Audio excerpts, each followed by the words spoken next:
नमस्ते दोस्तों, आपका स्वागत है। मैं हूं वीरेंद्र व्यास और आप देख रहे हैं इंडिया का number one jewellery digital media gold price today news. और दोस्तों, आज हम चर्चा कर रहे हैं सोने चांदी के भाव की। अगले हफ्ते क्या कुछ रह सकते हैं भाव। पिछले हफ्ते काफी उठापटक देखी भाव ने, और गिरावट भी देखने को मिली, न सिर्फ सोने के भाव में बल्कि चांदी के भाव में। तो वहां पर क्या हाल है, प्रीमियम का क्या कुछ हाल है, इस पर बात करने के लिए आज हमारे साथ आईबीजीए के national secretary CA Suren Mehta ji है। मेहता जी नमस्ते, स्वागत है आपका। नमस्कार। सो मेहता जी, पिछले हफ्ते जोर का झटका जो है धीरे से लग गया, और पहले जो है दिवाली के पहले तो सोने और चांदी ऐसा लग रहा था कि मिलेगा ही नहीं। नहीं, आपकी बात बिल्कुल राइट है। और यदि आप देखें तो अचानक से जो एक $4,050 जाने के बाद जो $4,380 तक स्पॉट मार्केट में एक ऊंचाई चढ़ी थी गोल्ड ने, और सिमिलरली सिल्वर में भी जो शॉर्टेज होके प्रीमियम शुरू हुआ था, वो दोनों धड़ाम से गिरे। और मुझे लगता है कहीं ना कहीं ये गिरना स्वाभाविक था, क्योंकि आपको यदि एक एक दिन में 200-250 डॉलर का आपको जम दिखाई देगा तो उतना तेजी से वो नीचे भी आएगा। ये जो करेक्शन है, चाहे गोल्ड हो या सिल्वर, मैं इसको हेल्दी करेक्शन मानता हूँ। और मुझे लगता है कि ये अच्छी तरह से कंसोलिडेशन चल रहा है, और इस कंसोलिडेशन के बाद में एक नई तेजी आएगी।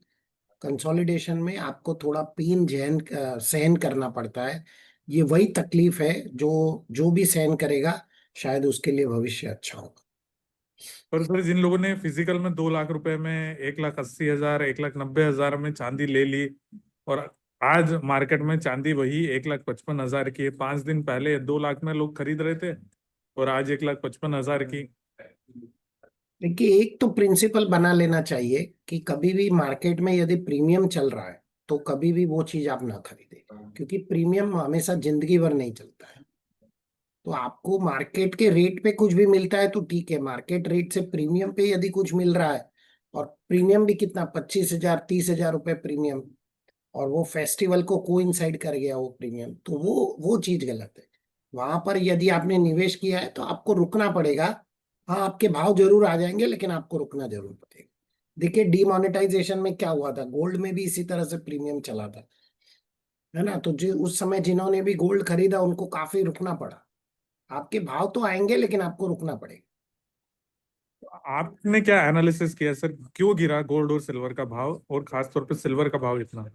नहीं, मैंने जैसे पहले कहा कि अचानक से 4,050 से $4,380 जो था, वो बहुत तेज मूवमेंट हुआ था। तो वो जो तेज मूवमेंट हुआ था, तो आप देखिए उसी तेज स्पीड से गोल्ड गिरा। मतलब हमने पहले कभी ऐसा देखा नहीं कि दिन में 200 200 250 $250 की गिरावट आ रही। हमने वो टाइप की गिरावट देखी।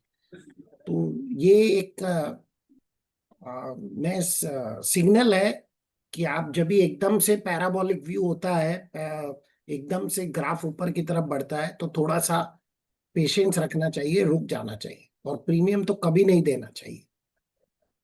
कंसोलिडेट हो रहा है अभी मार्केट का।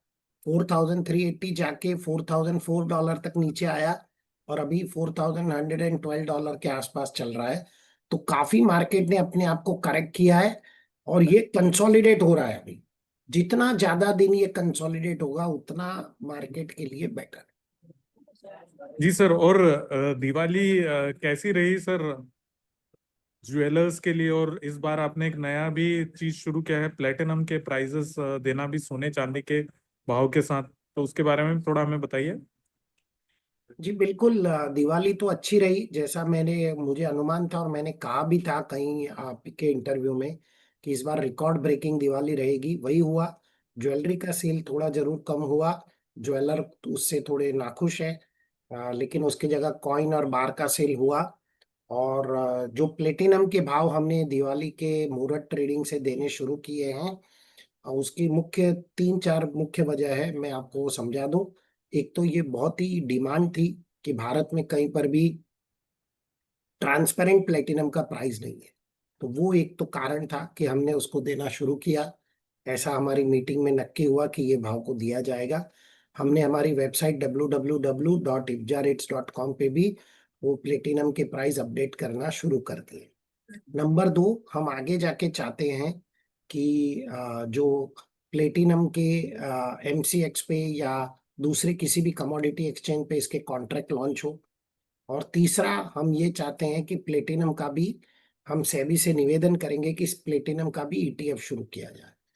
और जो मुख्य वजह है ये प्राइस देने की, वो है कि जो लोग प्लेटिनम की ज्वेलरी खरीदते हैं उन्हें एक ट्रांसपेरेंट प्राइस मिले। और ये प्राइस देने का मकसद ये होता है कि आप इस जो प्लेटिनम की रैली है उसमें भी आप पार्टिसिपेट कर सकें थ्रू ट्रांसपेरेंट प्राइस। दोस्तों प्लेटिनम का भाव भी जो है इस साल सोने चांदी से कम नहीं, बढ़कर ही उसने रिटर्न दिया है प्लेटिनम ने भी सोने चांदी के साथ। तो अगला हफ्ता बहुत इवेंटफुल रहने वाला है सर। ट्रम्प चाइना मीटिंग हो रही है, फेड की बैठक। आपको क्या लग रहा है, ये वॉलेटिलिटी ऐसी ही जारी रहने वाली है? हाँ बिल्कुल, ये रहेगी जारी, क्योंकि दो मुख्य, एक तो चाइना के साथ मीटिंग है, दूसरा फेड का इंटरेस्ट रेट का डिसीजन होने वाला है। और ये तो दो मुख्य वजह है। और जो सीपीआई के डेटा है वो तो ये बिल्कुल दर्शा रहे हैं कि रेट तो कट होगा। ये तो बिल्कुल क्लियर कट पिछले फ्राइडे को जो डेटा है वो दर्शा रहे हैं। और मेरे ख्याल से अब 85% लोग ये कह रहे हैं कि दो कट तो होंगे ही 2025 में। तो ये थोड़ा सा बड़ा ही, जैसे पिछला हफ्ता गया वैसे वीक ये भी रहेगा, क्योंकि चाइना के मीटिंग का अब क्या परिणाम होगा और फेड रेट कट कितना करेंगे, ये दोनों के ऊपर पूरा मार्केट चलेगा। और सर अगर मैं बात करूं, जैसे आपने कहा फेड रेट कटौती की, तो अब एकदम सर्टेन हो गया, मार्केट ने पूरा इसको डिस्काउंट भी कर लिया है। यहाँ से अब आगे क्या देखना पड़ेगा जो सोने चांदी पे असर डालेगा? मुझे मुझे लगता है कि आ, अभी भी मंदी तो नहीं है। मुझे क्लियर कट लगता है कि मंदी नहीं है। लेकिन जब भी मार्केट करेक्शन मोड में आता है या कंसोलिडेशन मोड में आता है तो आपको सरप्राइज जरूर देता है। और मार्केट ने सरप्राइज दिया भी। 4,004 डॉलर तक मार्केट नीचे गया, $4,004 तक। और उसके बाद एक सीपीआई के डेटा आने के बाद में काफी मार्केट वापस रिकवर हुआ, लगभग 100 पॉइंट रिकवर हो गया। तो मुझे लगता है इसी प्रकार का ट्रेंड बना रहेगा। बस दो तीन न्यूज पे आपको नजर रखनी है अगले हफ्ते। जी। तो अगले हफ्ते कैसे देख रहे हैं सर आप सोने का भाव? क्योंकि काफी इवेंटफुल रहने वाला है, कितनी रेंज रह सकती है? मुझे लग रहा है कि सोने को रेजिस्टेंस लेवल है गोल्ड को $4,223 पर, और सपोर्ट मिलेगा $4,057 पर। सो रेजिस्टेंस $4,223 एंड सपोर्ट लेवल $4,057। यदि मैं भारतीय बाजारों की बात करूं, करंट आईएनआर से कन्वर्जन करता हूं, तो support level 1,21,850 and resistance level 1,26,850। और चांदी सर, चांदी $53 तक चली गई और फिर इधर नीचे 47 वापस, मतलब इतना ज्यादा एक हफ्ते में चांदी ने अपना मुंह दिखाया। कि मैं हमेशा से कहता हूं कि चांदी चंचल कमोडिटी है, और आपको उसकी चंचलता से परिचित होना पड़ेगा, क्योंकि चांदी में सरप्राइज मूव आ सकते हैं। और गोल्ड में भी मैं हमेशा कहता हूं कि आप तैयार रहिए। गोल्ड में 6 से 10% और चांदी में 8% से लगा के 16%, 17% तक सरप्राइज मूव कभी भी आ सकता है। जहां तक चांदी की रेंज का सवाल है, मुझे लगता है चांदी को स्पॉट मार्केट में $51.25 का रेजिस्टेंस रह सकता है उसमें, और सपोर्ट लेवल $47.33 का रहने की उम्मीद है। यदि मैं भारतीय बाजारों की बात करूं, तो resistance level 1,54,950 and support level 1,43,100। तो काफी उठापटक वाला हफ्ता रहेगा। जी सर, उठापटक जारी रहेगी। और जैसे मैं यहाँ पर जापान क्योटो में जो एलबीएमए का global precious metal conference attend करने आया हूँ, आप लोगों ने इंडिया का जो सबसे बड़ा गोल्ड प्रीशियस कॉन्फ्रेंस है, मेटल्स कॉन्फ्रेंस है, आईआईबीएस, उसके डेट्स अनाउंस कर दिए। इंडिया के जो कॉन्फ्रेंस है वो 27-28 फरवरी को मुंबई में होटल वेस्टिन में होगा। होटल वेस्टिन पवई मुंबई में ये कॉन्फ्रेंस होगी। बहुत बड़ी कॉन्फ्रेंस होती है ये भी, जैसे आपको पता है। लगभग 800 से 900 लोग इस कॉन्फ्रेंस को अटेंड करते हैं। पिछले साल भी लगभग 800 लोगों ने इस कॉन्फ्रेंस को अटेंड किया था। इस बार हमने उसके देखते हुए कि बहुत ज्यादा उसको रिस्पांस मिलता है, हमने काफी एडवांस में डेट उसकी अनाउंस कर दी है और उसके रजिस्ट्रेशन भी ओपन कर दिए हैं, आप रजिस्टर कर सकते हैं। जी, thank you so much Mehta ji, अपना कीमती समय देने के लिए। और कोई डिस्क्लेमर देना चाहेंगे सर आप? नहीं, बस मैं, क्योंकि मैं एलबीएमए कॉन्फ्रेंस में आया नहीं, तो मैं आपसे जानना चाहता हूँ कि वो कॉन्फ्रेंस वहां पर कैसी है, क्योंकि फिलहाल आप जापान में कॉन्फ्रेंस अटेंड कर रहे हैं। जी सर। सर माहौल बहुत अच्छा है, पूरी दुनिया से लोग आए हुए हैं, इवन जो लॉजिस्टिक्स वाले और रिफाइनिंग वाले, बुलियन वाले, एनालिस्ट, बड़े बड़े सब लोग यहाँ पर मौजूद हैं। लंदन से, स्विट्जरलैंड से, सारी जगहों से लोग आए हुए हैं। माहौल बहुत अच्छा है, सब लोग डिस्कस कर रहे हैं। हाँ, एक बात जरूर मुझे समझ में आई है कि जो सप्लाई कंस्ट्रेंट था वो थोड़ा ईज होता हुआ दिख रहा है, पर लोगों के चेहरे पे हवाइयाँ अभी भी उड़ी हुई दिख रही है। वो तो रहेगी, क्योंकि जिस प्रकार से सेंट्रल बैंक बाइंग कर रही है, तो ये तो होने ही वाला है। और अभी आपको बता दूं, सेंट्रल बैंक की बाइंग के बाद में अभी तो फंड हाउस निकलेंगे बाहर, उसके बाद एचएनआई इन्वेस्टर निकलेंगे, फिर रिटेल इन्वेस्टर बाहर निकलेगा। तो ये रैली अभी बहुत लंबी है, बहुत लंबा जाएंगे।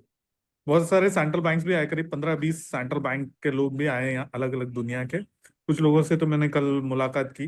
कोई डिस्क्लेमर देना चाहेंगे? ने एक रिक्वेस्ट आपसे है कि इंडिया की जो कॉन्फ्रेंस है उसके बारे में वहाँ लोगों को जरूर बताइए, और लोगों को आमंत्रण दीजिए आने के लिए हमारे बिहाफ पर। आई एम श्योर आप ये काम बहुत अच्छे से कर सकते हैं।